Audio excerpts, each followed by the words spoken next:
This is Hunt Nebraska, the official podcast for insight into Nebraska's hunting and shooting sports community. Be sure to give us a follow on Facebook, our space for sharing stories, information, tips, and techniques. Now, Hunt Nebraska. Welcome back into the Hunt Nebraska cabin. We are halfway through June. We've been getting all sorts of news from a commission meeting. We have getting all ready for this week is the National 4-H Shooting Sports Competition in Grand Island. So we're running all over the place, getting things done and staying busy. So we have a lot to kind of recap here, but more importantly, we still haven't talked about the end of turkey season this last spring turkey season. We haven't recapped it all, so that'll be the main focus here, but we have a lot going on, but we're going to introduce ourselves, and then I think we should all say what we're doing this week at the National 4-H Shooting Sports. So I'm Kyle Gass, and the Hunter Ed Coordinator, and in Grand Island this week, I will be helping out with the shotgun range most likely. Pulling clays, is that what you're doing? I believe that's what I'll be doing, pulling clays and maybe helping say dead or lost every once in a while. All right. I'm Rachel Carlson, Shooting Range Sports Coordinator, and I will be out on the air pistol range in the air conditioning, living my best life. A little jealous. Wow. I'm Hershey, and I'll be on the shotgun area as well. Nothing going to be pulling clays most likely, or are you going to be the official judge at times? Usually I'm the one that they come and give complaints. But generally, I wherever they're needed, whether it's a range official, judge, blue rock thrower, scorer, relief, whatever they need. I think they just use me for the access to the Polaris Ranger for Sporting Clays Day. And, sometimes I get that feeling. As soon as they realize that Rachel is the one that drives it out there and, trailers all the way there and back, then they'll probably cut me out of the whole conversation. But right now they're still going through me. Hey, Aaron, you available? Great. Can you bring the Ranger? Yeah. Okay, then we'll still let you show up. That's so sweet of them. Rachel's out there longer than I am, so. She is, so. Well, we are excited about it. Do you want to do any quick overview what that competition is, Rachel, since you do have a pretty big hand on not just in our individual disciplines, but just it as a whole, what the competition is? Sure. So this is 4-Hers from across the nation. This is ages 14 to 18, so it's a little bit of a narrower bracket than your typical 4-H shooting sports, which starts at 8. They need to be 14 to be eligible for this, and this is 9 disciplines that they're coming in to compete with. They're only able to compete one time in a particular sport. So if you're coming in for air pistol, then you can't shoot that next year. You'd have to go in for small bore pistol, or you'd have to go in for air rifle instead. So you can come multiple times. You just have to shoot a different style of competition each time you come. And we've got 42 states coming in this year and over 700 competitors from across the nation. And it's really impressive, folks, because you and I have got to be a part of, well, all three of us have been part of it for a while. So Nebraska is a nice middle ground where the folks from down south are cold and the folks from up north are hot. Mm-hmm. And so we just kind of, and not many of them are used to life on the plains. So it's an experience for them. Now, you said 9 disciplines. Yes. Can we name them all here? You think we can get it? You want to keep count for me as we go? And I'll start with shotgun. Shotgun, compound archery, recurve archery, air rifle, small bore rifle. That's 5. Okay. Air pistol, small bore pistol, hunting skills, muzzleloader. That was 9. That was 9. That's 9. That was 9. Nice job, Rachel. Wow. So, yeah. I think you were searching for that 10th one at first, and then all of a sudden just like, okay, no, that's it. I was trying to get a 10th one out of her. But, yeah, so it'll be a busy week there down in Grand Island where this all takes place. So it's a fun event. Get to meet a lot of different people from all over the U.S. And I will say, the spectator portion is open to anybody who wants to come and check it out. So if you're hearing this on Monday or Tuesday when this podcast comes out, the competition dates are Tuesday, Wednesday, Thursday, and you can come out and view those competitions at either Fauner Park or Heartland Public Shooting Park any of those days. And I was going to say, I'm going to put a plug in for Heartland Public Shooting Park, a city park for the city of Grand Island. If you haven't seen that, folks, interested in any type of shooting, you need to take a peek at that sometime. There are not many city parks designed like the Heartland. Mm-hmm. Well, also going on, or just happened here in the last little over a week ago now, was a commission meeting out in North Platte where they updated some regulation changes here. Obviously, the big one that was being discussed and it's kind of got a lot of attention was our rules on how many antler deer you can take in a year. Nebraska's always been what we call a 2-buck state. You're allowed to take 2 antler deer, but they were discussing, making that maybe down to just 1 antler deer a year. And I think the official terminology they used, what it's for that recommendation, is that it's tabled indefinitely. Mm-hmm. And we just had a big conference, and we kind of had to speak to a couple people there, like, hey, what does that officially mean? What does that mean? Yeah, what does that mean? And we got to point out that you can have up to 2 permits that allow the taking of an antler deer. So, you can have 6 or 7 permits, perhaps, depending on where you're living and what type of permits they are, but only 2 of those can allow you to harvest deer. And like you said, they postponed that, so dropping that down to 1 won't happen. It wasn't planned to happen, this year in 2026 anyhow, but we'll see what happens. And that you're right, that word indefinitely really kind of goes, stood out. Had a lot of people asking about it. Had even after the conference and after the commission meeting, I was just like, what does that mean? What does that mean? Because we oftentimes hear, this student athlete is out indefinitely and sometimes never come back, right? Type thing. And we got some good clarification, and you guys helped me. Basically, it means they wanted to table it to get more conversation going, to get some more information, maybe some more statistic numbers, whatever it might be. And the current idea is they do want to bring it back. However, they don't know when that is. They don't have a timetable or time frame for bringing it back to the commission and discussing and making a decision one way or the other. And since they don't know of that timetable, then they've got to use, we're not sure. We know it's not happening in August because that one's coming up pretty faster than we think. But somewhere down the line, most likely we're going to bring it back up. Yep. So do you know if a listener of this podcast would like to contribute to that conversation, how they would go about contributing?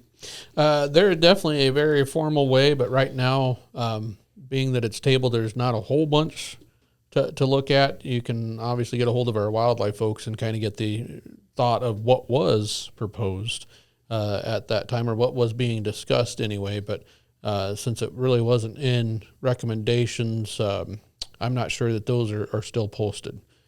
And so, but as Kyle mentioned, it would be basically taking that opportunity now that you have to buy 2 permits to allow the harvest of an antler deer down to 1, and you just have to make the decision on how that is. Now, the thing to keep in mind is that a lot of the deer units are now going to a season's choice format. Right. And so when you buy your, let's say, Republican River whitetail permit during archery season, you can use archery to harvest that deer. If you have it and hasn't been filled and you want to go rifle hunting with it during the November firearm season, you can use it. If it's still valid, you haven't filled it yet during the muzzleloader season, you can use it. So actually, we're increasing opportunity by extending, nope, it's not just November, nope, it's not just archery for that zone, those really trickier ones. The ones we put quotas on, I should say, it probably kind of buffered a little bit. So, but we'll have more as it comes. You might be able to find it on outdoornebraska.gov, but I'm guessing that it's been taken down since it's no longer an official recommendation. Yep, and I'll say the biggest one will be when it comes to that after the November firearm deer season. I'm sure that will be a topic of conversation in all the big game meetings in December and into early January. So I'm sure that will come up there, and it might even make an appearance on the hunter success surveys afterwards too. So there'll be times for input, probably post this season, so we can gather a little more data, but that's yet to come in. Is my microphone dropping down lower? Are you seeing more of me? Rachel, than you did at the beginning? I think you're imagining it. Yeah, I didn't notice anything either. All right, I'm going to start it right here. I think it's fallen. I'm going to go with that. We did get those all fixed at one point. So yeah, Hershy's messing with his microphone right now, so that's why you're hearing all that popping and cracking. He's going to try to make me work for Well, my don't. Yeah, I was going to say that'll be in the closed captioning. All right. Rumble, rumble. Well, Microphone. as we move on from those I guess a couple other updates. I Well, can't miss it because we right. have our squirrel hunters should be cheering.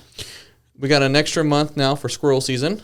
Yeah. So that's been extended from And Into January to end of February, so it syncs up with some of the other seasons that are going on. yeah, exactly. Make it a little easier because there was some confusion. All right, squirrel ends at the end of January, and like rabbit usually goes to the end of whatever the last day of February is. And now that matches up a little bit more opportunity when there's not a lot of other things going on to distract us. I have not got the official word from our Mr. Squirrel Hunter, Stan Kraus. I don't know if you guys have talked to him to see if he understands that, is excited about it. We'll have to get his official thoughts on that here as well. And this is kind of interesting. I think there are so many deer hunters and so much interest in that.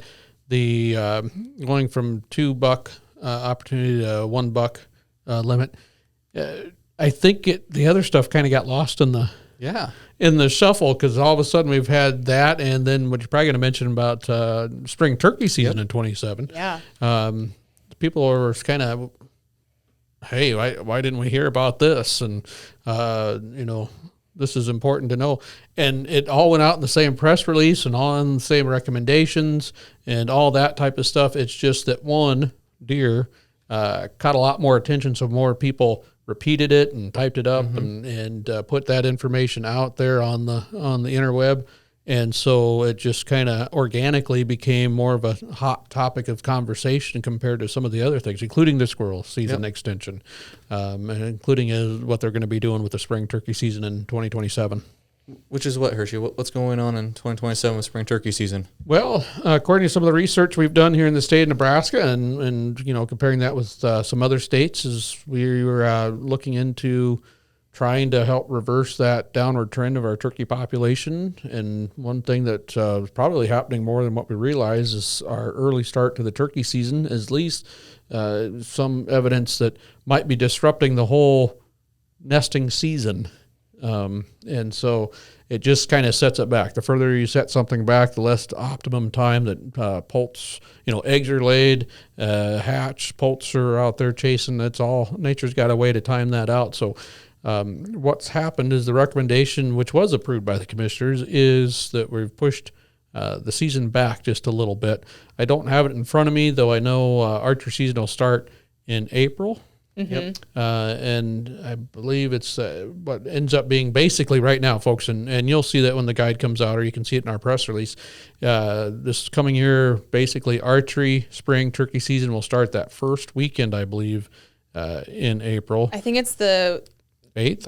It's the date. It's the Saturday closest to the 8th, or it's a day of the week closest to the 8th, and then shotgun is the day of the week closest to the 15th. And basically this next year it'll be in April. Archery will open in the following Saturday, youth shotgun, and then the following Saturday it'll be shotgun for the rest of us. But it is some near Rachel's exactly right. It has to do with the Saturday closest to, which is a formula that we had success with when it comes to turkey. That's what we were set it up, as well as November firearms season. So, check that out. Hopefully it'll still all end May 31st. And I know there's going to be some interest in that. Obviously, after it went through, been more interest, and because people were kind of, like I said, really locked in on the deer conversation. But it'll be interesting. And there was a recommendation, I think, to reduce non-resident from 2 to 1 on a. And that did not pass. Yes. That did not pass. So non-residents, the cap remains at 10,000 right now, but non-residents are still able to get up to 2 spring turkey permits. That's right. That was another one that got discussed, and that one did not go through. So a lot of information coming out of that press release there from that commission meeting. So make sure to look that up if you want to find the fine details. Otherwise, all that information will be released in the next guide for those respective. And I think they tabled the mountain lion. Yes. conversation because we've got some other things with the landowner permits, which is legislatively mandated that they're pushing off this one so that they can combine them all. Okay. But that one will happen at the August meeting. Yep. So Interesting. a lot of stuff going on. We're trying to Always keep up. is, even during the off season. I know. mean, I don't know about you guys, but I wanted to make sure that that application period for big game, it always kind of sneaks up on a fella, and then it's like, oh, I got a week or two, and then you realize, no, I got to get this stuff done. I think I saw you on that last day of the application season. Even though you've been yelling in the office about every morning, make sure you put in your applications. And then I asked you if you put in, I'm like, well, not yet. I'm like, well, today's the last day. You got to get it done. Yeah. Well, and usually we've got our team captain at home that she kind of organizes everything, especially on the pronghorn. We've got a strategy when it comes to application for pronghorn. And I thought we were going to have a team meeting, a family team meeting to go through and hear that strategy, hear what the recommendation for the family was at that time, to hear that and put in our side of it. And then I find out, no, it was already done. It's already done. The strategy was already recommended, approved, passed unanimously because the voting party of one decided that's the way it was going to be. There was a quorum. That happened. You didn't need to be there. But what they couldn't do is I want to buy a bonus point, and I wanted to make sure that I could get that for elk because I'm not ready to draw for that. I don't have very many points compared to some individuals that probably listen to this by any means, but I couldn't afford to draw an elk permit this year. So I had to make sure that I had got that point in. So I was doing that. I thought about putting in for a mule deer permit. I did not. Did you, Kyle?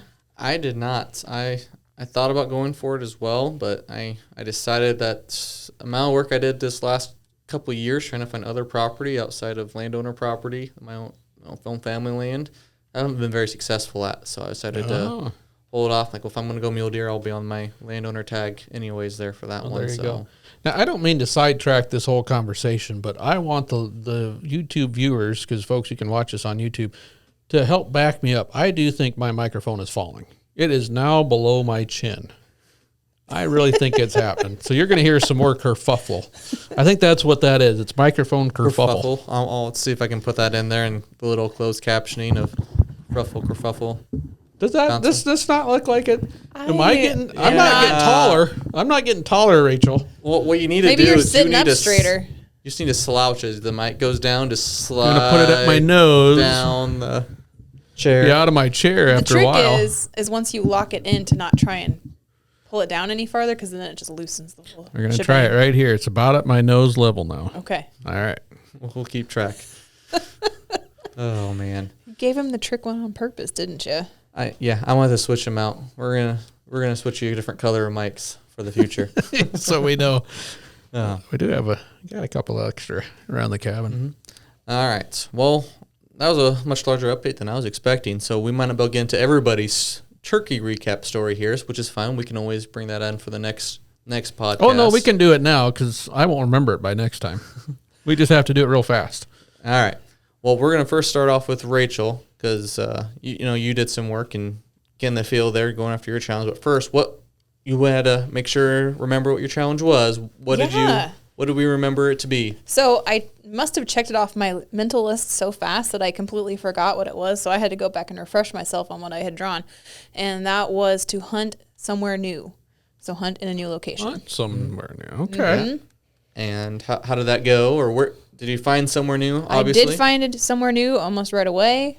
Sat out in a pasture. Saw turkeys out there. Saw lots of turkeys. Were they in the right place at the right time? Absolutely not. Those smart turkeys, dang it. Now, I heard there might have been a couple hens that came up and said hi. Yes, in that location. And then when I was out at the women's mentored turkey hunt, I had hens come up both times. The one at the women's mentored turkey hunt was very upset about the decoy and came up putting the entire time. And I do have video of that. So that was at least entertaining for us, even though it wasn't a Jake or a Tom. But the other one just came and walked by the decoy and then just wandered off along the fence far into the distance. One of my turkey hunting mentors say, if you can call in a hen, you no problem calling in a gobbler. They just get sidetracked so easy. And it sure seemed like this year's weather, I didn't see many big gobblers that weren't already with hens much of the season, even towards the end, which was surprising. They seemed grouped up the entire time. They did. I saw one by himself at the other blind that I wasn't in as I was leaving, that just walked right in front of that blind. And I was just on the other side in my car. Everything was all packed up. And It's just I waved at him as he walked by my blind. boy. It was very sad. stupid things. Well, I have to say that's a little more excitement than I think I had on my turkey hunting this year, because I don't think I even got a turkey to respond to me all season. And it might have been, I still think it might have been a little bit to my attire. I don't think I had much of a chance with the way I dressed. And so for those who didn't know, if you go back to our Halloween podcast, you would see that I got to dress up in an all fully bright orange Hunter orange. tuxedo, head to toe orange. It has a hat and everything. Bow tie too.